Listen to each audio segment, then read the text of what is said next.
उद्घाटन समारोह में मध्य प्रदेश केडर के सभी भारतीय प्रशासनिक सेवा के समस्त अधिकारीगण, नीति आयोग के पूर्व अध्यक्ष श्रीमान अमिताभ कांत जी, मुख्य सचिव अनुराग जैन जी, अध्यक्ष MP IAS association Mohammad Suleman sahab, Kansotia जी, अनुपम राजन जी, विवेक पौरवाल जी, इस अवसर पर सामने उपस्थित समस्त मित्रों, ये बात सही थी कि मैं सोच रहा था कि शाम को जब मिलेंगे तो अच्छे से मिल लेंगे, क्योंकि थोड़ा समय की एक दूसरे की उलझन के कारण से गवर्नर साहब ने कहा कि पहले साथ में थोड़ा ठीक रहेगा। फिर बीच में समाचार आया कि थोड़ा अच्छा नहीं लगेगा, जो मैंने समय दिया है वो कुछ कारण से आगे पीछे हो गया। लेकिन जिससे मैं बात कर रहा हूँ, जिस सत्र के लिए मेरे मन की इच्छा थी कि मैं किसी हालत में आपके बीच में आऊँ, ये समय थोड़ा सा मजबूर कर रहा था, इसलिए हर हालत में परमात्मा जो चाहता है अंदर से वही होता है। हमने का समय निकाले, चलिए। वो कर दिया डाउन कौन? ये एक अलग प्रकार की आपकी सर्विस है, जिस सर्विस के माध्यम से आपने अपने जीवन में तो इसको अंगीकार किया है। लेकिन ये बात बिल्कुल सही है कि कर्म तो सब कोई करते हैं, लेकिन परमात्मा भाग्य देता है। आपने इस मार्ग पे चलते हुए न केवल कर्म किया बल्कि भाग्य भी पाया। मैं आपको दोनों तरह से बधाई देना चाहता हूँ।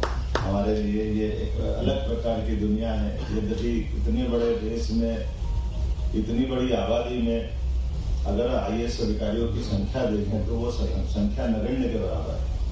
और इतने बड़े देश की इतनी विविधता वाली चुनौतियों के बीच में हमारे इस देश की दुनिया में अगर पहचान बनी, तो उस पहचान बनने में सबसे बड़ी भूमिका अगर है तो आप ही लोगों की है। ये निश्चित रूप से हमारे लिए गौरवान्वित करने वाली बात। मैं ऐसे ही सोच रहा था मेरे मन में कि ये 3 चौथे स्तंभ की तो बात, चलो उसको भी जोड़ लो। आमतौर पे 3 पायों पे टिकावा हमारा ये वर्तमान का प्रशासनिक एक हमारी अपनी दुनिया है, जिसमें राजनेता आते हैं जो अपनी विधायिका के माध्यम से अपनी भूमिका अदा करते हैं। लेकिन हमारे पास में हमारे लिए आने के लिए केवल जनता का ही आशीर्वाद चाहिए। बीच में कोई मार्ग नहीं आता जो हमारी कोई परीक्षा ले। हमारी परीक्षा जनता ही लेती है। दूसरी एक भूमिका है जुडिशरी की, वो भी हम जानते हैं। लेकिन जुडिशरी के लिए उनका भी सिस्टम बड़ा अलग का एक काम है। कैमरे बहुत सारे, बड़ा मुश्किल है बोलना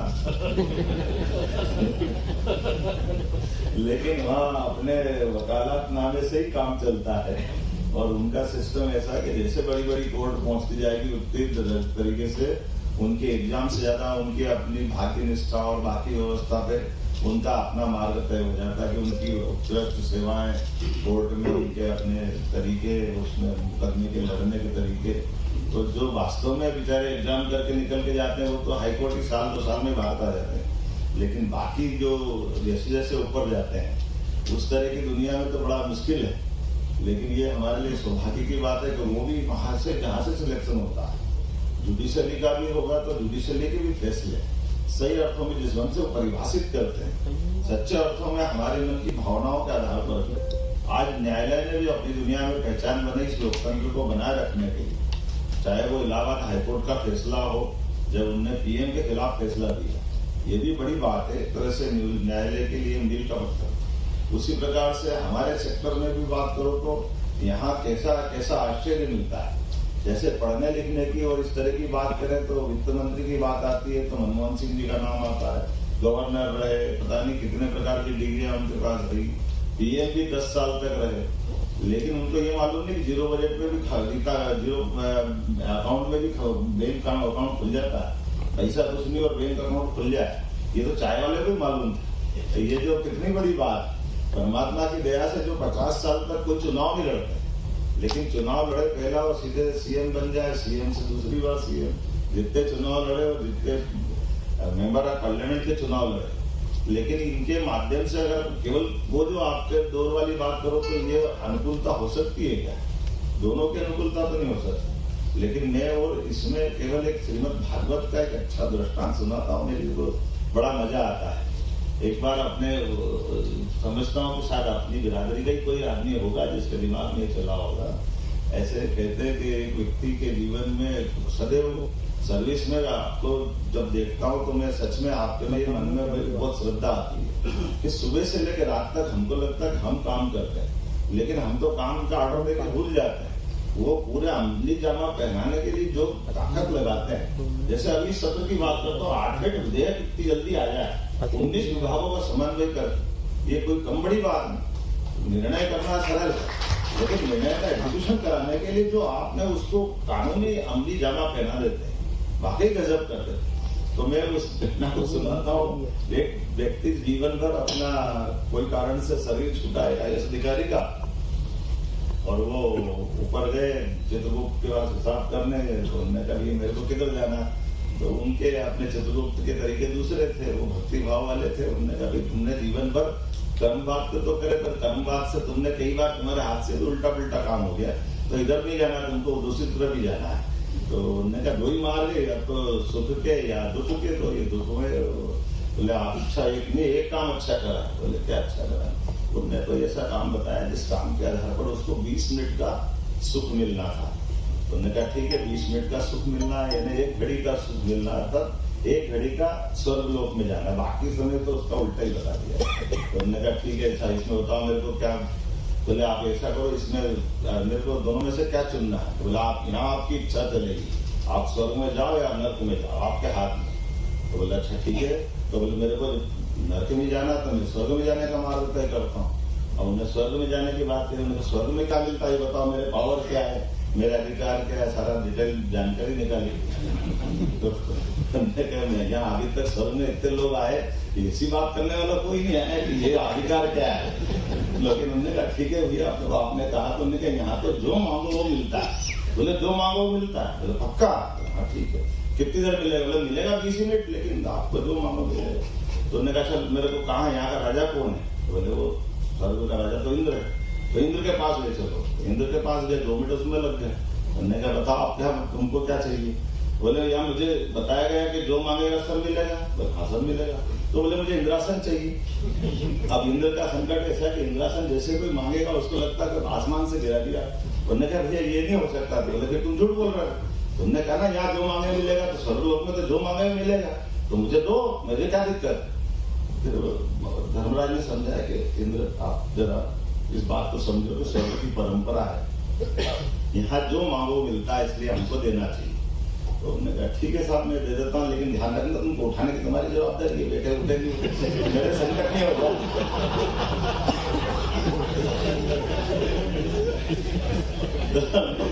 उठने का नहीं कोई बात नहीं, अपन संभाल लेंगे, देख। अब जैसे करके उनको बिठाया, और बैठने के बाद उन्होंने फिर पूछा, बोले आप तो 12 मिनट बचे। बोले आप इतनी सारी बात में तुमने मेरा टाइम बिगाड़ दिया। बोले कोई बात नहीं है, मैं कहाँ बैठा हूँ? बोले आप इंद्र की कुर्सी पे बैठे। इसके क्या पावर है? बोले इसका सब पावर है। सब पावर है पक्का? बोले अच्छा ठीक है। तो मेरे से आपने कहा ना कि वहां मैं गया तो कुछ चूक गया काम करने में, तो मेरे कुछ आपने भाग्य में थोड़ा कम टाइम दे दिया। तो बोले अब यहाँ से बैठ के मैं क्या क्या कर सकता हूँ? बोले आप सब जो इच्छा कर सकते हो। तो बोले पूरा स्वर्ग दान? तो पूरा स्वर्ग दान? बोले हाँ क्या हो गया, मेरे पावर में है ना, अभी दे दिया, मेरे को क्या दिक्कत है? तो ये एक क्षण का भी सुख सबका दृष्टांत का आखिरी सार ये कि अपने जीवन का वो ऐसा घटनाक्रम है जिसके बाद वो लिंगत ऋषि नाम के सज्जन थे, जिनने उस घड़ी के बाद से उनका पूरा जीवन स्वर्ग में निकाला कि इतना बड़ा दानी कोई मिले नहीं जो स्वर्ग में अंदर पूरा स्वर्ग दान कर दे। कहने का तात्पर्य आपके माध्यम से जो परमात्मा ने यश दिया, उस यश का सदुपयोग करने के लिए अगर सबसे अच्छी ताकत किसी के पास है, वो हमारे पास भी नहीं, वो आप ही के पास है। मैं आपको बधाई देना चाहूंगा, आपके माध्यम से कई लोगों के जीवन में बदलाव आता है, कई सारी व्यवस्था सुव्यवस्था में बदलती है, जिनके माध्यम से आपको भी सुख मिलता है। और परमात्मा ने ये एक तरह से माननीय मोदी जी के शब्दों में ये जो अपॉर्चुनिटी मिलती है, इस अपॉर्चुनिटी के साथ जो आपकी अपनी दक्षता के आधार पर जो फैसले होते हैं, तो मिसाल कायम करते हैं। आज भी वर्षों तक बुद्ध साहब याद आते हैं, कोई कलेक्टर याद आते हैं, कमिश्नर याद आते हैं, चीफ सेक्रेटरी याद आते हैं, जिनने अपने अपने क्षेत्र में काम किया। हमारे सामने भी गोयल साहब बैठे हैं, ऐसे कई सारे मैं मान के चलता हूँ कि बहुत सारे प्रकार से ऐसे लोग हैं जिनको भी मैं आज याद करता हूँ तो मुझे ध्यान में आता है कि वाकई में ये हमारे अधिकारी रहे। मैं कई सारे घटनाक्रम की बात दोहरा सकता हूँ, लेकिन आज थोड़ी समय की कमी है।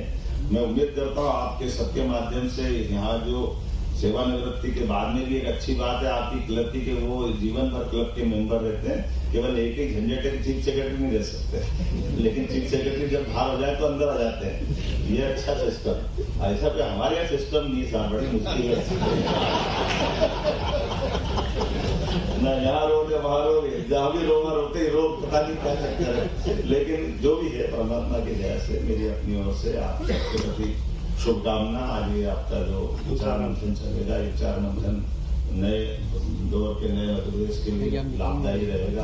आपके जीवन के अनुभव से भी मुझे बड़ा अच्छा लगता है कि मैं आप सबसे भी सीखने के लिए अलग से शामिल हुआ। कोशिश करेंगे कि कोई ऐसा क्लब बने जिस क्लब के माध्यम से आपके आइडिया हमारे तक आ जाए, आपके विचारों के माध्यम से आपके व्यक्तिगत जीवन में भी कोई कष्ट आए तो सरकार आपके साथ खड़ी है। ये थोड़ा मीडिया वाले भैया देखना ढंग से बोलना है, मैंने पता नहीं क्या बोल दिया है, हमारी ये रिपोर्टिंग हो जाए। लेकिन कुल मिला करके हमने सबकी बेहतरी की बात की है। परमात्मा चाहेगा तो हम सब मिलकर के और बेहतर से बेहतर, ये परमात्मा की देन है कि हमारे पास आज का इतना अनुकूल समय है। पूरे विश्व के परिदृश्य में देखें, अपने आसपास के देशों से हालत देखें तो वाकई लगता है कि क्या दुनिया है। अभी थोड़े दिन पहले बांग्लादेश की हालत देखी है, और बांग्लादेश के अंदर भी बांग्लादेश के हाईकोर्ट के जजों की हालत देखी, जजों को छोड़ करके भागना पड़ रहा है। तो एक अपना इतना बड़ा देश है जिसका पूरी सिस्टम में आप सबकी दक्षता के कारण से और हमारी सेना और बाकी व्यवस्थाओं के कारण से आज हम दुनिया के बीच में आदर्श बन के खड़े। ये दुनिया का लोकतंत्र का सबसे बड़ा एक दुनिया में हमारे लिए गौरव भी है, सम्मान भी है। एक बार फिर मैं आप सबका स्वागत करता हूँ, अभिनंदन, बहुत धन्यवाद। और अब मैं माननीय मुख्य सचिव महोदय को आमंत्रित करती हूँ कि वे माननीय मुख्यमंत्री जी को मोमेंटो प्रदान करें।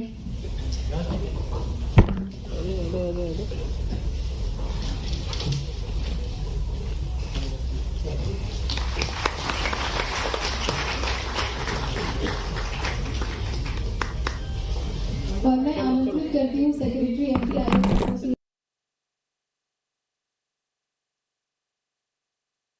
तो MPIS सर्विस मीट की शुरुआत हो चुकी है और मुख्यमंत्री डॉक्टर मोहन यादव संबोधित करते हुए नजर आए। नरहोना प्रशासन अकादमी में इसका आयोजन किया गया है। देखिए, IAS सर्विस मीट में CM डॉक्टर मोहन यादव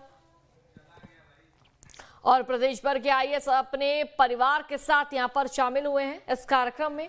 और कार्यक्रम की तस्वीरें आपके सामने, मुख्यमंत्री डॉक्टर मोहन यादव भी इस कार्यक्रम में मौजूद नजर आ रहे हैं। तो MPIS सर्विस मीट की शुरुआत हुई, नरहोना प्रशासन अकादमी में इसका आयोजन किया गया है और 22 दिसंबर तक चलेगा आयोजन। तो देखिए, प्रदेश भर के IAS अपने परिवार के साथ इस कार्यक्रम में, इस आयोजन में शामिल हुए हैं। मीट में सांस्कृतिक, खेल सहित होगी कई गतिविधियां, ये बड़ी जानकारी सामने आ रही है। तो फिलहाल ये तस्वीर आपके सामने, कार्यक्रम में मुख्यमंत्री डॉक्टर मोहन यादव अपनी सहभागिता दर्ज कराते हुए नरहोना प्रशासन अकादमी में आयोजन किया गया है और 22 दिसंबर तक आयोजन चलेगा कार्यक्रम का। और देखिए, तमाम प्रदेश भर के जो IAS अधिकारी हैं अपने परिवार के साथ इस आयोजन में, इस कार्यक्रम में शामिल है, मौजूद है। तो मीट में सांस्कृतिक, खेल सहित कई गतिविधियां होंगी और 22 दिसंबर तक ये मीट चलेगी। कार्यक्रम का आयोजन चलेगा, नरहोना प्रशासन अकादमी में इस कार्यक्रम का आयोजन होगा।